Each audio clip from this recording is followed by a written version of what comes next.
Hello friends, welcome back to my channel. It's Bells. I'm super excited for today. I'm going to talk about the 20 books that I gave 5 stars in 2021. Let's bring on the books.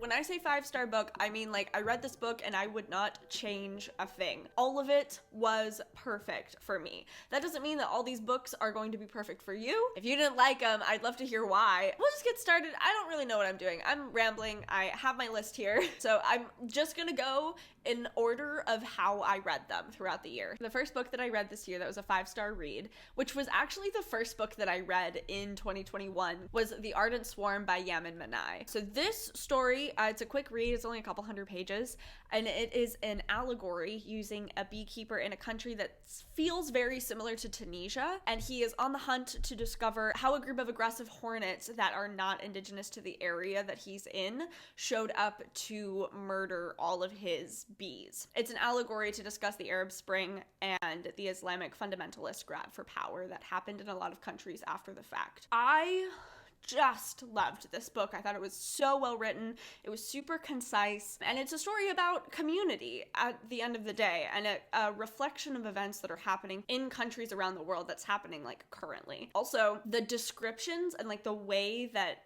Manai writes this book are just beautiful. Like, especially the bees and the character work done, it will blow you away. I think it gives a really good perspective onto things that are happening, not just in our little Western bubble. You know what I mean? The second book I read that I gave 5 stars was Anxious People by Fredrik Backman. This is such a fun book. Basically, it's about a robbery turned hostage situation. As the story goes on, they get more irritated than scared and kind of discover that the criminal is in need of more rescue than even they are themselves.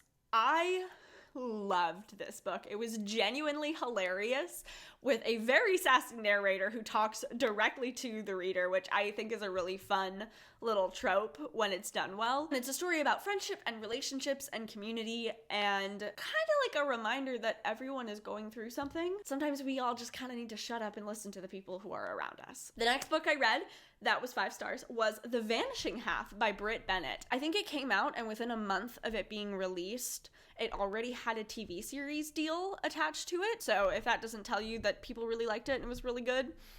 This is basically about 2 twin sisters who run away from home at 16 and then wind up separating from each other. We see them 10 years in the future, and one of them passes herself off as white, and the other lives with her black daughter in the town that they originally ran away from when they were kids. This was a really striking book that wasn't just about race, although obviously that's a pretty prevalent theme. I found it to be more about how the past shapes who we are and what we do. The writing was like really effortless, kind of like you were walking through someone's life rather than reading a book, and I think that's a really wonderful thing to be able to do, especially with social commentary pieces, and it's a book that prompts a lot of really wonderful personal reflection. The next book that I read that was a 5-star book was Stardust by Neil Gaiman, which I've talked about quite a bit on this channel, so I will keep it brief. It's an adult fairy tale. The story starts with a boy who promises the woman he loves that he will bring her back a fallen star from the fairy realm, and it starts a huge adventure. There's an unexpected romance, a huge cast of like really lovely, unique characters. It's magical and funny and everything I never knew I wanted from Neil Gaiman. Also, the movie is really good. The next book that we're going to talk about, I've also talked about quite a bit, so forgive me. But The Invisible Life of Addie LaRue by V.E. Schwab was just fantastic. It's a story about how a young woman makes a deal with the devil to live forever and is cursed to be forgotten by everyone who ever meets her, until 300 years later she meets a young man who remembers her name. This is magical and devastating, and I find that the romance serves as more of an engine for the plot to move forward than like the actual reason you read the book. The story is actually about art and storytelling and why we need to preserve that in life and in society. I think saying that it's just a romance does the book a disservice. The next book is The Once and Future Witches by Alex E. Harrow. It's about 3 sisters who use witchcraft to change the course of history during the American suffragette movement. I'm a sucker for anything with witches, but this book is so whimsical, and I happened to finish my women's history class like just a couple months before I read this, and it was so cool how many actual historical events Harrow managed to put into this book. And I think the thing that struck me the most about it is it had a really high stakes plot, but it didn't feel like Harrow was forcing it. It didn't feel like the high stakes were because she was just like throwing plot points at us to keep us interested in the story, but more that it was like a very effortless crescendo to the climax. It's obviously a feminist read. It's a book about the importance of women and the fear and terror of evil men, and I literally can't recommend it enough. Especially if you have sisters, because I think the sisterly relationship in this really sold it for me. The next one is Mexican Gothic by Silvia Moreno Garcia. I fucking love this book. This is a gothic horror. Think like Crimson Peak. And it's about a woman who goes to a manor in the Mexican countryside to try to save her newlywed cousin from a very creepy patriarchal family and also like the actual oppression of the house that they're in. I'm a huge sucker for gothic stories. I love how writers make you feel like you're inside this house, make you feel isolated. Her writing is just so mesmerizing. This book like sucks you in and won't let you go, which is very fitting for this book, I think. I recommend it to anyone who will listen to me. So now that's you. Next, I just talked about this book in my 5 best fantasy books that I've ever read. If you haven't seen that video, go check it out. But Black Sun by Rebecca Roanhorse was everything I have ever wanted in a fantasy. It is inspired by South American culture with very strong female leads, which we love, about the unbalancing of the world that's basically brought about by this young man whose entire life has been spent preparing to be like the bringer of a prophecy. The thing that is the coolest thing about this book is that it is a fantasy that is written like a historical fiction. It is so full of magic, and the magic system is so complex and unique, but it is so incredibly grounded in reality that it makes you care more about the characters than about the world, which is absolutely incredible. It is full of diversity and culture and a mermaid. There's a mermaid in it, and the most amazing plot twists, and a beautiful use of like color and emotion and dialogue in particular. And I just think it's incredible, and you should go read it. The next book I've also talked about quite a bit, so I'll keep this one brief as well. This is The Seven Husbands of Evelyn Hugo by Taylor Jenkins Reid. And that is basically about a Hollywood icon who decides to tell the world about her 7 previous husbands. The one thing I'll say about this before I move on is that it was just such an intimate read. When Hugo is like telling her story and we are swept back to the romance and the politics of studio era of filmmaking, it feels like a friend talking to you more than it feels like a traditional story. It's maybe not the best written story in the world, but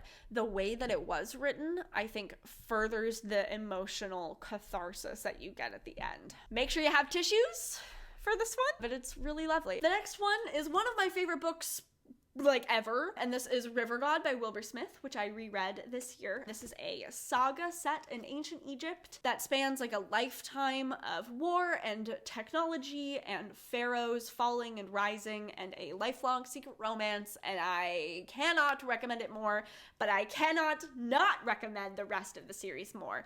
Please, please don't read the other ones in the series, just read this one, because they are bad and will actually taint this book, which fucking sucks. So don't do that to yourself. The coolest thing about this book is that it is based off the story of like actual scrolls that were discovered in a tomb in ancient Egypt that were written by the slave Tata, who's like our main character, about Lady Lustrous and Tanis and the pharaoh and the whole, all the things. And I think that's why it's so good, is it is real. It's a real story that Dr. Alcima basically commissioned Wilbur Smith to write for the populace. So go be part of the populace and read this lovely book if you like ancient Egypt or like historical fiction. The next book I read is The Shining by Stephen King. This is my current favorite Stephen King book. If you don't know what it's about, Jack Torrance and his family go to the Overlook Hotel. He is the new caretaker over the winter, but as they get snowed in, the hotel kind of like sinks its claws into the family, particularly 5-year-old Danny, who has the psychic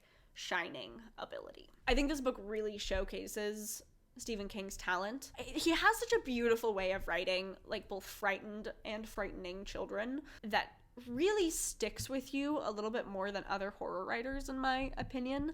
And I think the success of this book in particular comes from the focus on how people are the scariest thing that we can endure, even in his like dark world that's full of monsters that he's created. The Kiss Quotient is next by Helen Hoang. Oh my god, I've talked about this book a million times. I'm dramatic about this book. I fucking love this book. It's about a woman who hates, I can't even speak. I love this book so much. It's about a woman who hates dating, so she hires a professional escort to teach her how to enjoy sex, but gets a little more than she bargained for in the romance aspect. I think this is a perfect book, and it's everything I've ever wanted in a romance. Sexiness and boundaries and respect and the acknowledgement of both of these people as fully flawed characters with lives beyond the romance that we're reading about, as well as putting sex work in a positive and accurate light, and including culture and mental health. It's all good. It's all good, and if you haven't read it, do so.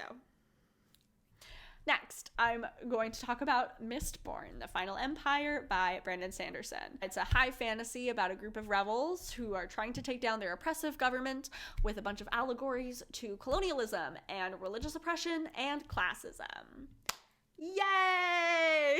Look, I talk about Brandon Sanderson a lot. You know I love his world building and his magic systems. This book in particular has some really gorgeous fight scenes. Like, they feel as though they're choreographed for television. And the characters all have unique voices, which is something that is often lacking in high fantasies. And Brandon Sanderson does not have that issue, especially in this book. The next book I read that I gave 5 stars was The Other Boleyn Girl by Philippa Gregory. It's the story of Anne and Mary Boleyn and their involvement with the Tudors from Mary's perspective. This was impeccably well written. It is well researched. It is well plotted. It is well executed with fantastic character work and a real sense of the time period, but it kind of felt like reading a soap opera in the middle of the 1500s, and I loved every little bit of it. If you're not into that, you probably won't like it, but I love that kind of drama, and it was so much fun. And then the last fiction book I'm going to talk about is The House on the Cerulean Sea by TJ Klune. Before I even talk about everything else with this book, you deserve it to yourself, for your love for yourself, to read this book. This is about a very solitary man who is a social worker who works for the department in charge of magical youth, and he is sent to an orphanage with 6 very unique magical children to determine whether or not they'll bring about the literal apocalypse. It's a found family story. It feels like reading a blanket or a hug. The whole time you'll be smiling while you read it because it's so heartwarming. I don't know if I've ever sobbed from pure happiness for so long. It's like the entire last 2 hours of this book, I was crying. The characters are so real and the relationships are so gorgeous and the kids are so sweet. It will put your cold and shattered little hearts back together again.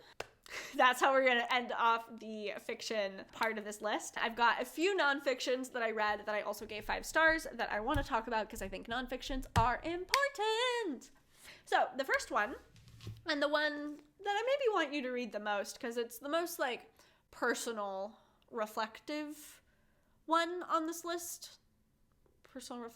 I don't know what I'm saying. It would be What We Don't Talk About When We Talk About Fat by Aubrey Gordon. This is a book about the anti-fat bias in our society, authentic fat activism, not just body positivity, and steps that we can take as individuals and as groups to changing our own biases and changing the actual legislation of the world that we live in. It's well written and super cohesive and succinct, and it's an account of the incredible pervasiveness of anti-fat bias that uses both Gordon's own experience as a fat woman coupled with really well cited statistics and primary sources to support her thesis. I know that as I was reading, I learned about my own biases as she talked about them, and it really lit a fire under my ass to fight for the rights of fat people, and it will do the same for you. She also runs a fantastic podcast with the same level of research. It's just incredible, called Maintenance Phase. If you're a podcast listener, you should definitely go check it out. The next one that I want to talk about, I've talked about quite a few times because I think it's also a very important book, and that would be Caste: The Origins of Our Discontents by Isabel Wilkerson. This is a reflection on American history and slavery with the thesis that the United States has been shaped by a caste system very reminiscent of the Indian caste system. I didn't grow up in the United States. I learned quite a lot about how the country is run. And Wilkerson weaves, again, her own experience as a Black woman with these very specific historical accounts of slavery and lynchings and Nazis and Martin Luther King Jr. and comparisons with other countries that also hold historical caste systems and how that happens, how the government uses legislation to allow this to happen, why it feels important for these countries to use these things. It's incredibly well written. It is a difficult read with difficult subject matter, but it will probably completely change your perspective on our world. The next one is a personal favorite for me because it was the catalyst for me to like change my career path. The Library Book by Susan Orlean was just incredible. In this book, she's basically tackling the mystery of the greatest library fire in the United States, the LA Central Library, while simultaneously igniting our love for libraries and also weaving through the history of the Los Angeles library system. I read this on a whim. I never expected to care so much or be so fascinated with the structure of libraries. Orlean's character descriptions, like how she describes the people that she interacts with, are literally like some of the best I've ever seen. To the point where like with one sentence, I could straight up see the person that she was describing in front of me and hear the way they speak. I don't know how she does it. Maybe she's magical. It's such an important book for me and like where my life has now taken me. And I just want to share that with everyone. The next one that I would recommend and was one of my 5-star books this year was Man's Search for Meaning by Viktor E. Frankl. This is Viktor E. Frankl's memoir from the time of the Nazi death camps, and also his like essay argument that we cannot avoid suffering as human beings, but we can choose to find meaning in it and continue moving forward. I don't have a lot of words to describe this book. I think it's a really different look at concentration camps than we usually get. It's really about like the day-to-day life of the people in prison there rather than these very like big statistic heavy accounts. This book is like really inspiring, but in a really subtle way because it's written like an academic essay. So it's not like a self-help book, but I think it does more for you as a person than like any self-help book I've read. I can only tell you that you will benefit from reading it, but I think every person will read this and get something different out of it. The last 5-star nonfiction book that I read, and the last one that I will talk about today, is Polysecure: Attachment, Trauma, and Consensual Non-Monogamy by Jessica Fern. This is like basically attachment theory, but for non-monogamous relationships. And I think if you're looking for a book about attachment theory, you should read this one. Even if you aren't polyamorous, I think that the way that Jessica Fern describes different attachment styles and how generous she is with her knowledge as a psychologist who specializes in polyamorous relationships and attachment theory is definitely the best I've ever seen. Attachment theory is really cool, and I think everyone should read more about it because you'll learn something about yourself. That is my list of all the 5-star books that I read in 2021. It was such a good year of reading. I read 74 books, I think, in 2021, and 20, that's like a pretty good percentage. I can't do that math like this, but that's pretty high. I'd love to hear what you guys read this year. If we read some of the similar things, or if you had totally different opinions on any of these books, if you didn't like them at all, I'd be so curious as to why. Thank you so much for 300 subscribers. I am so thrilled. It's so cool. I love having this like community, and I will be putting out some cool community stuff. So if you aren't following me on Instagram, I do a lot of my conversations with you guys through there. So you should go and check that out. If you haven't seen this video yet, you should also go and check that one out, and I will see you all next time. Bye.